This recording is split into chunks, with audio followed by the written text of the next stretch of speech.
ভিডিওতে আমরা তৃতীয় শ্রেণীর দ্বিতীয় পর্যায়ক্রমিক মূল্যায়নের ইংলিশের 14 নম্বর স্কুলের প্রশ্নের উত্তর আলোচনা করব। নাম্বার 1-এ আছে টিক দ্য কারেক্ট অল্টারনেটিভস। এতে বলেছে the king of the beast, এই যে বলেছে is the king of the beast. King of the beast মানে পশুদের রাজা কে, তাহলে হবে lion. The lion is the king of the beast. বিতে দিয়েছে গ্লোবাল ওয়ার্মিং। গ্লোবাল ওয়ার্মিং মানে বিশ্ব উষ্ণায়ন, এই যে গরম বেড়ে যাচ্ছে, ইজ ক্রিয়েটেড বাই মেন, মানুষের দূষণের কারণে এই বিশ্ব উষ্ণায়নটা বেড়ে যাচ্ছে। C the ants carried corn, পিঁপড়েরা শস্যদানা বয়ে নিয়ে যাচ্ছিল। D the grasshopper spent the summer, grasshopper ঘাসফড়িংটি সামার মানে গ্রীষ্মকাল কাটিয়েছিল প্লেইং মিউজিক, বাজনা বাজিয়ে। নাম্বার 2-তে আছে fill in the blanks with words in the help box. Help বক্সে আছে কাকু কোল্ড, কাকু মানে কোকিল, কোল্ড হলো ঠান্ডা, থিক হলো ঘন, কলেরা রোগ, আর মক্ট হচ্ছে ব্যঙ্গ করেছিল। তো এতে লিখবে ইন উইন্টার, ইন উইন্টার মানে শীতে, we use a thick blanket, blanket চাদর, আমরা মোটা চাদর ব্যবহার করি। B the peacock mocked at the crane, ময়ূরটি সারসটিকে ব্যঙ্গ করেছিল। C a cuckoo can sing sweet notes, কোকিলরা মিষ্টি সুরে গান গাইতে পারে। ডি ইন উইন্টার শীতে দ্য ওয়েদার টার্নস কোল্ড, আবহাওয়া শীতকালের আবহাওয়া ঠান্ডা হয়ে যায়।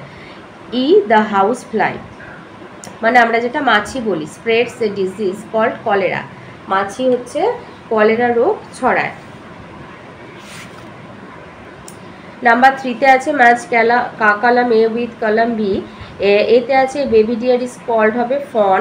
বিতে sound of a vulture is called scream. সিতে female fox is called vixen. ডিতে duck eats tiny water animals. আর ই হবে এ প্যারট ক্যান টক। 4-এতে আছে প্রেজেন্টার পাস্ট ফর্ম, ওয়াক হবে ওয়াক, শেক শুক, কাম কেম, ক্রাই ক্রাইড। 5-এ আছে rearrange the letter to make meaningful word. এতে হবে বাটারফ্লাই আর বিতে হবে ব্রেকফাস্ট।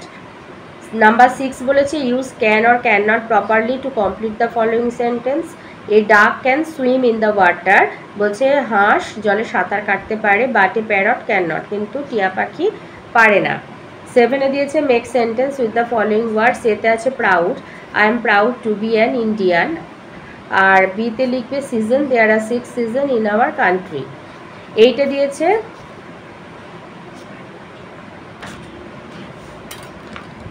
আচ্ছা 6 সিজনস দেবে, এখানে একটা এস দেবে, 6 সিজনস ইন আওয়ার কান্ট্রি। আর 8-এ দিয়েছে write down the meanings of the following words. এতে আছে স্ট্রেঞ্জ হবে আনকমন, বিতে মকড হবে মেড ফান অফ। 9-এ দিয়েছে match the describing word with the naming word. Cold হবে আইসক্রিম, লিটিল হবে বেবি, সফট হবে কেক, সল্টি হবে ফুড। নাম্বার 10-এ দিয়েছে অ্যান্সার দ্য ফলোয়িং কোয়েশ্চেন। এতে বলেছে হুইচ অ্যানিমাল ইজ পয়জনাস, বিষাক্ত কোন প্রাণী, স্নেক ইজ পয়জনাস। বিতে দিয়েছে হুইচ ইনসেক্ট কোন পতঙ্গ ইজ গ্রিন ইন কালার, সবুজ রঙের, grasshopper is green in colour.